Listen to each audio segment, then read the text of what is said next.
इसमें जैसा आप देख रहे हैं सामने अभी यहाँ पर ग्राम पंचायत के अंदर जल जीवन मिशन के तहत वाटर टैंक और जो पानी टंकी आप देख रहे होंगे यहाँ पर वो कल रात भर भरा कर गिर गई, जिसमें कि गांव के अंदर 5 ग्रामीण गंभीर रूप से घायल हुए हैं। हम जहाँ पर खड़े हैं वो गांव है सरदार नगर, जो कि उत्तर प्रदेश के जिला बरेली तहसील आंवला में पड़ता है। यहाँ पर जल जीवन मिशन के तहत जो हर ग्राम पंचायत में आपने देखा है कि पानी के टैंक बनाए गए हैं, जिनसे कि लोगों के घरों तक आसानी से शुद्ध पानी पहुंच सके।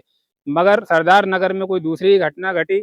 यहाँ पर कुछ दिनों पहले ही, लगभग साल भर पहले, यहाँ पर एक पानी की टंकी का निर्माण हुआ था और देखते ही देखते कल अचानक 4-5 बजे के आसपास यहाँ पर पानी की टंकी जो है वो भर भरा कर गिर पड़ी। आप देख रहे होंगे एक तरफ जल जीवन मिशन के तहत जो गांव-गांव में पानी की लाइनें डाली गई, ग्राम पंचायतों में जो पानी की टंकियां बनाई गई, ग्रामीण लोग हर गांव में ज़्यादातर उन पानी की टंकियों पर सवाल उठाते रहे। उनका कहना था कि इसमें भ्रष्टाचार हो रहा है, मगर इस ओर किसी ने ध्यान नहीं दिया। ये सरदार नगर जो गांव है वो स्मार्ट सिटी बरेली, जिसे स्मार्ट सिटी के नाम से जाना जाता है, उससे कुछ ही दूरी पर है और यहाँ पर लगातार प्रशासन और समस्त अधिकारियों की देख-रेख में भी लगातार यहाँ भ्रष्टाचार होता रहा, जिसकी भेंट आज पानी की टंकी चढ़ गई है। आप देखेंगे तो चारों ओर जो पानी की टंकी है उसका मलबा यहाँ पर बिखरा पड़ा है। अभी यहाँ पर जेसीबी आई है जिससे कि इस मलबे को हटाया जा रहा है। देखेंगे तो आपको चारों ओर ये पानी की टंकी है, ये शायद या तो जब टंकी गिरी तब टूटी, या हो सकता है मशीन के द्वारा इसको तोड़ा गया। एक और सरकार लगातार ये दावा कर रही है 9 साल बेमिसाल हर गांव में भारतीय जनता पार्टी के कार्यकर्ता समर्थक जा जाकर सरकार की उपलब्धियां गिना रहे हैं। वहीं 9 साल बेमिसाल में एक बार ये भ्रष्टाचार की टंकी, जो कि आप देख रहे हैं कि भरभरा कर गिर पड़ी।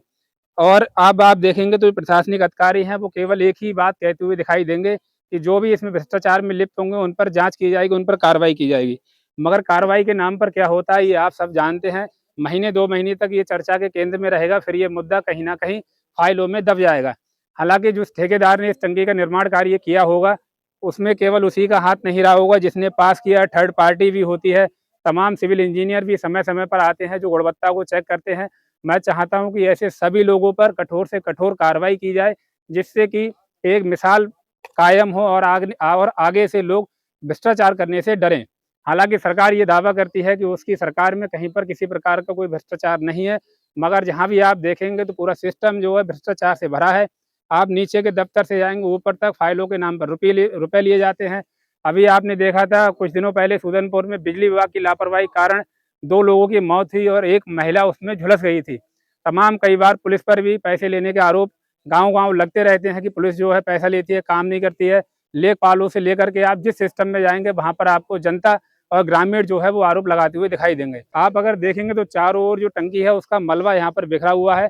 ये उत्तर प्रदेश की घटना है। कल यहाँ पर 5 बजे के आसपास, 4 या 5 बजे का समय था, उस समय ये जो पानी की टंकी है वो गिर गई और इसमें लगभग इस गांव के 5 ग्रामीणों को गंभीर चोटें आई हैं। अभी उनके परिवार वालों से ही बात करेंगे। मगर एक बार आप चारों ओर एक बार आप इसको दिखाना, जो है पानी की टंकी जो है पूरी तरीके से यहाँ गिर गई। इस जो ठेकेदार इसको बनाने में जिसने काम किया वो, और जो प्रशासनिक और जिम्मेदार जो अधिकारी जो लगातार सर्वे को भी आए होंगे, पैसा भी पास किया गया होगा, उन्होंने आखिर यहाँ आकर क्या देखा, ये सबसे बड़ी बात है। आखिर जो नीचे से लेकर ऊपर तक इसमें कौन कौन लोग मिला वक्त में शामिल हैं, किस किस के घर पैसा गया है टंकी वाला, ये जांच होने के बाद पता चलेगा और देखने वाली बात होगी कि क्या कार्रवाई होती है। आप देखेंगे कि जेसीबी स्टार्ट हो चुकी है और मलबा हटाने का काम किया जा रहा है। ये सरदार नगर की हालत है। और आप वहीं जल जीवन मिशन के तहत जब गांव में पानी की टंकियां पड़ी तब भी आप देखते होंगे कि जो सीसी रोड है उनको तोड़कर रख दिया गया। सीसी रोड के बीचों बीच में पानी की पाइपलाइन डाली गई, मगर हुआ क्या कि अभी तक बहुत से गाँव में लगभग 40% घरों में पानी पहुंच रहा है और ऊपर की जो लाइनें हैं वो या तो डैमेज हैं या फिर वो भी भ्रष्टाचार की भेंट चढ़ चुकी हैं, क्योंकि उनमें भी पानी नहीं पहुंच रहा है। गांव के ग्रामीण भी काफी साथ में है, आइए इनसे ही बात करते हैं। किसके परिवार के लोगों को चोट लगी? ये टंकी कब गिरी? कल। वो कौन लोग हैं जिनके परिवार में चोट लगी? आप ये बताओ, आप इसी गांव को रहने वाले? क्या नाम है? कृपाल। ये टंकी कब बनी?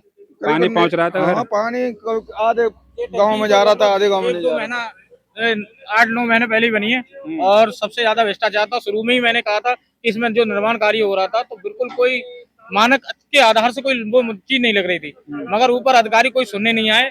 और आज पूरी टीम आई है, जो टीम पहले ही घूम जाती तो आज ये हादसा नहीं होता और टल जाता। 2 लोग बहुत गंभीर रूप से घायल हैं और बाकी 8 लोगों को। आपका क्या नाम है? श्री रजनीश पाठक मेरा नाम है। साथियों, जैसा कि रजनीश पाठक जी बता रहे हैं कि इन्होंने पहले भी आवाज उठाई थी कि इस टंकी के जो कार्य निर्माण कार्य चल रहा है इसमें भ्रष्टाचार हो रहा है। मगर आप देखते होंगे कि अधिकारी भी इस चीज का इंतजार करते हैं कि कोई भी नुकसान हो, उसके बाद वो अपनी टीम वहां लेकर पहुंचे और गांव वालों को सांत्वना दें। और जो इसकी जो गाड़ी कमाई उन्होंने भ्रष्टाचार करके यहाँ से कमाई और उसकी वो मौज ले रहे हैं। आखिर ऐसे ठेकेदारों और अधिकारियों पर कब जांच होगी, कब उन पर कार्रवाई होगी? क्या ये जो भाजपा सरकार दावा करती है कि 9 साल बेमिसाल, क्या ये इनके ऊपर कार्रवाई कर करके ऐसी मिसाल पेश करेगी जिससे कि आगे लोग भ्रष्टाचार ना करें? एक माताजी हमारे साथ में है, सुनने में आ रहा है कि कल टंकी गिरी और इनकी आपके बेटे को चोट लगी। हाँ चोट लगी ही, हाथ में लगी, पूरी सब। आपका बेटा यहाँ क्या कर रहा था? यहाँ बैठे थे, बैठे थे। यहाँ सब बैठ जाते हैं यहाँ के। गांव के गर्मी के लोगों को चोट पहुंची है, आप नाम बताएंगे? देखो, एक तो रोईलाल है, पिता का नाम बताते चलो। राजेंद्र पुत्र रोईलाल, और वो है एक दबू का नाम क्या है? रविंदर उनके लीलाधर, रविंदर पुत्र लीलाधर, और वीरपाल और रामपाल, वीरपाल पिता रामपाल, और अर्जुन सनाब नत्थू।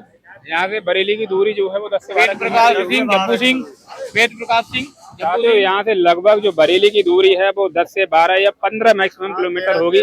और यहाँ पर ये तमाम जो है वो अधिकारी बैठते हैं, चाहे वो डीएम हो, तमाम जितने अधिकारी हैं वो बैठते हैं। और हुआ क्या, उसका खामियाजा टंकी की जो गुणवत्ता थी वो खराब गुणवत्ता के और अधूरे 3 करोड़ 62 लाख रुपए की लागत से ये टंकी का निर्माण कार्य हुआ, जैसा ये बता रहे हैं। और उसके बाद हुआ क्या कि टंकी 1 साल भी नहीं चल सकी और भर कर गिर गई, जिसका खामियाजा यहाँ के ग्रामीणों को भुगतना पड़ा। कई लोगों को चोट आई, जिनको चोट पहुंची है उनको मुआवजा मिलना चाहिए।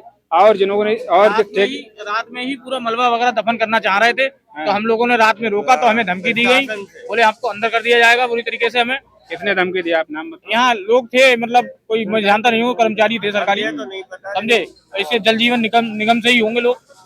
मगर उन्होंने धमकी उनकी दी, तो रात में फिर तहसीलदार वगैरह आए, उन्होंने समझा बुझा के ये काम बंद कराया, तब ये काम रुका। साथियों, एक तो भ्रष्टाचार और ऊपर से गांव वालों को धमकाना, जैसा कि ये बता रहे हैं कि इनको जो राजस्व या फिर जो लेखपाल या नगर निगम या हो सकता है जो भी टीम आई होंगी रात में, इनको क्लियर नहीं है वो कौन सी टीम आई।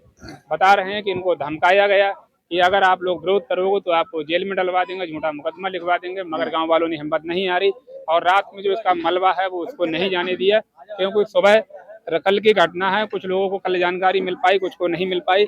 मगर अभी भी आप देखेंगे तो जो है ये जो भ्रष्टाचार करके जो ये टंकी बनाई गई थी वो पूरी तरीके से ढह गई है। अब जेसीबी चल रही है और सरकार का जो पैसा है वो जल जीवन मिशन का सरदार नगर में बिल्कुल ही व्यर्थ गया, भ्रष्टाचार की भेंट चढ़ गया। यहाँ पर टंकी थी, वो टंकी गिर गई, अब जेसीबी से उसके पाइप हटाए जा रहे हैं। और अभी भी ऐसी कम से कम हर ग्राम पंचायत में जल जीवन मिशन के तहत पानी की टंकियां बनाई गई हैं। बरेली टीवी की ओर से मैं ये मांग करता हूं कि हर ग्राम पंचायत के अंदर अभी भी जाकर टंकियों की गुणवत्ता चेक की जाए, लैब में इसका जो मटेरियल है वो ले जाकर चेक किया जाए, क्या जो मानक थे उसके आधार पर काम किया गया। इसमें जैसा आप देख रहे हैं सामने, अभी यहाँ पर जो थर्ड पार्टी भी रही होगी जिसने इंस्पेक्शन किया होगा, माल की गुणवत्ता को चेक किया होगा, उन पर भी कार्रवाई की जाए। जितने भी संबंधित इसमें जो भ्रष्टाचार में लिप्त मिले सब पर कार्रवाई की जाए।